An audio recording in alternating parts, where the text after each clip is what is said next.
প্রবাসী দুনিয়ার ভিতরে কবরে আছে, ঠিক কিনা কথা বলেন? দুনিয়ার ভিতরে কবরে আছে। তোমার মন চাইলে আলু ভর্তার ডাল রান্না করে মায়ের হাতে খেতে পারো, প্রবাসী পারে না। প্রবাসী না খেয়ে বলে ফোনে খেয়েছি, প্রবাসী না ঘুমিয়ে বলে ঘুমিয়েছি, প্রবাসীর মনের জ্বালা আর কষ্ট নিয়ে বলে ভালো আছি, প্রবাসী ওষুধ খেতে পায় না বলে খেয়েছি, প্রবাসী টাকার অভাবে ডাক্তার দেখাতে পারে না বলে ডাক্তার দেখিয়েছি।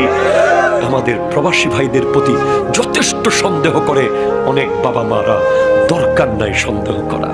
সে কষ্ট করে কামাচ্ছে, সে 2 টাকা রাখলে রাখতেও পারে, সেটা তাকে আপনি সুযোগ দিন আর তাকে বোঝার চেষ্টা করুন, তাকে জিজ্ঞেস করুন, তাকে ইমোশনাল ব্ল্যাকমেল করবেন না।